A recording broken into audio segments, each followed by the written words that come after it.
Zucchini butter pasta. Here's what you'll need to prepare this recipe.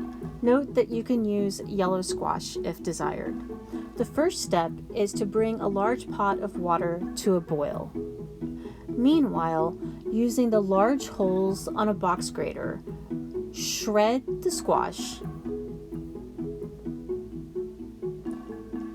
Next, melt the butter in a large skillet until foamy. Add the garlic and cook for about 1 minute. And then add your shredded squash.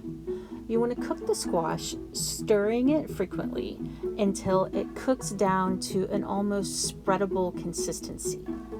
It's going to release a lot of water at first, and then that moisture will evaporate out. Meanwhile, once your water has reached a boil, add a generous pinch of salt and then your pasta.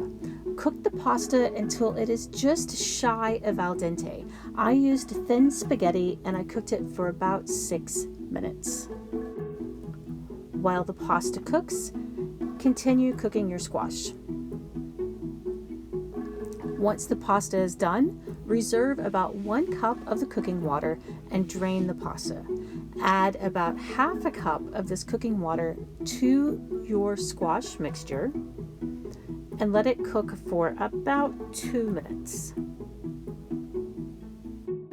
You want to scrape up any of the brown bits on the bottom of the skillet. Next, add your drained pasta, and using your pasta tool or tongs or a couple of forks, you want to thoroughly mix the squash in with your strands of pasta. Add the Parmesan cheese and a little more of the cooking water if necessary. You want to add enough of the cooking water that you have a smooth, silky sauce that clings to your pasta. Finally, add some shredded basil, crushed red pepper flakes, black pepper, and a little more salt if desired. Stir for just a minute or so more, and then you're ready to serve. I like a little more red and black pepper, and of course some more Parmesan, and a little basil for garnish.